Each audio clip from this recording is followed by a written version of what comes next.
This is Diana Sullivan in Austin, Texas. Here is an unblocked hem sample with a beautiful crisp turning row that was done by reforming stitches to make purl stitches. So that made this area really flat, and maybe you've done that before. But look, I've got quite a visible dent here. Well, what if you could do the flattest plain hem ever, like this one? This one is also unblocked, and it only has a tiny bit of dent there. Whatever dent it has is simply because of the thickness of the hem. And this one also has a purl row here to give it that crisp turning point.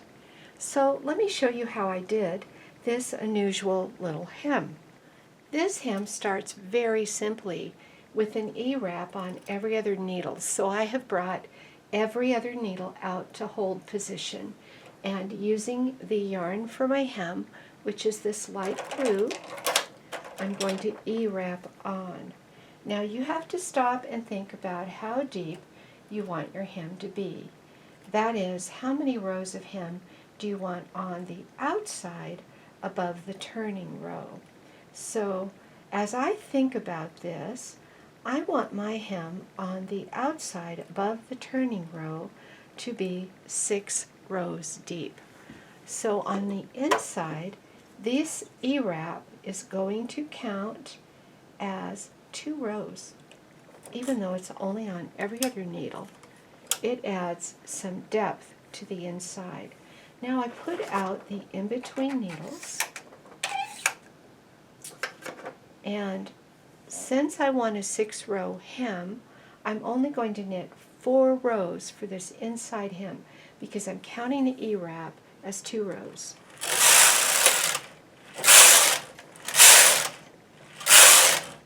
Here is the inside of my hem, only 4 rows deep. Now I need to do a turning row before I can do the 6 rows for the outside of the hem. So here's my turning row.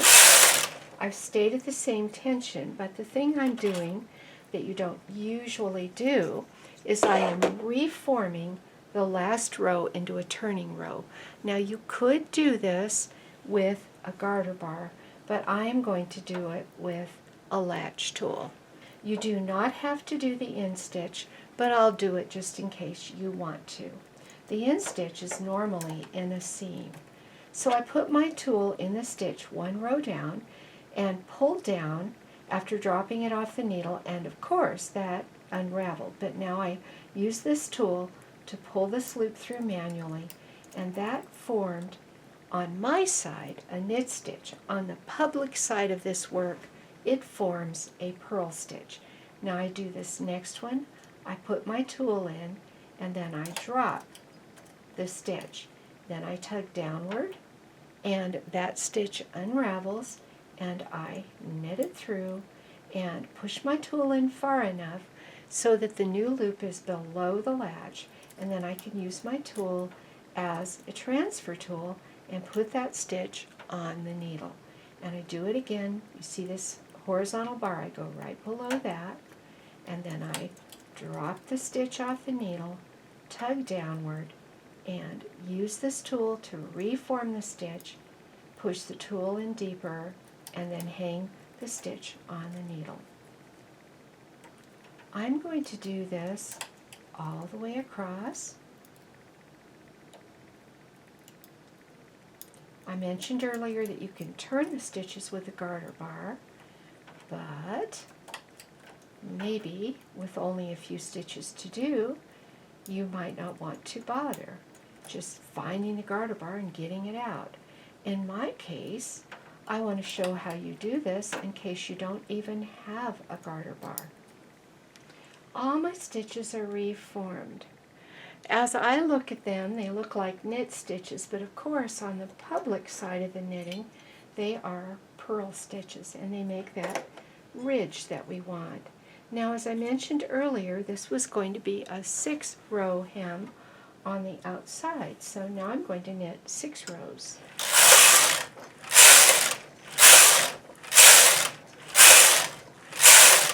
And now I'm going to pick up the hem. take the weights off, take that clothespin off, and here's where the hem folds. I fold that up and I find the big loops. I want the really big ones.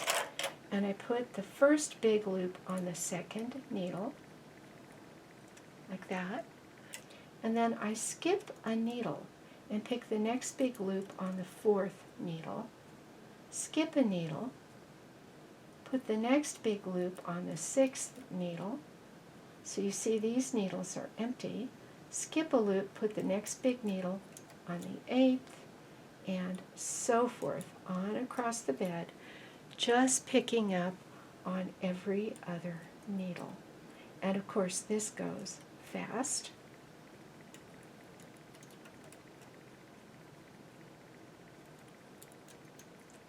Now this is the kind of hem where the hem and the rest of the work are going to be the same tension, which will really give us an idea of how successful I was at making a very flat hem.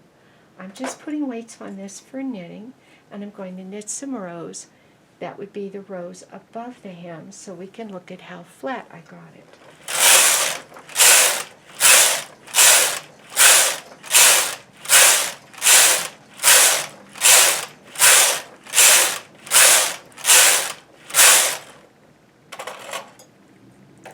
I'm dropping this off the machine, and I'm not even steaming it. I'm just going to get the hardware off, turn it over, and show it to you. So here's my sample, and yes, it has a little bit of visibility of the hem, most of which I can get rid of by steaming. But look at the difference between this flatter one and this one, which is also not steamed and has a very noticeable ridge. So why don't I steam it, and I'll steam the other one too, and we can compare using this technique. I should also show you the back before and after steaming. So this is the back now before steaming. I'll be right back after the quick steam. Now here are the results of my light steaming. This is the first hem, and both of these hems have this terrific looking purl turn on the edge.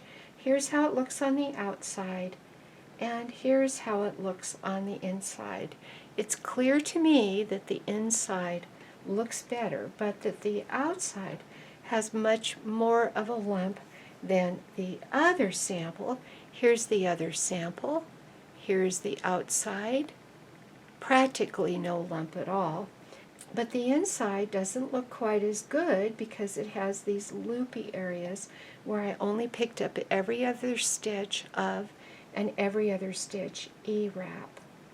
Now there are other things you can do to flatten your hems, and you might like to experiment with them. One of them is to use a much thinner yarn for the first row, and then when you pick it up it will be a thin row. So you could do that, but you don't always have a much thinner yarn that you could use. And I thought this really looked terrific and was really flat. I don't like the looks of a hem that is just bulging out and overly obvious. Now I do think that this treatment of the edge with the purl stitch is a wonderful technique for you to use.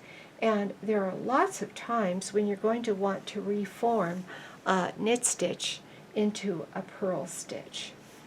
Now you can help me popularize machine knitting by clicking on like and subscribe. The links are below the video. That helps the YouTube algorithm see the popularity of machine knitting and put out more suggested machine knitting videos. Thanks so much.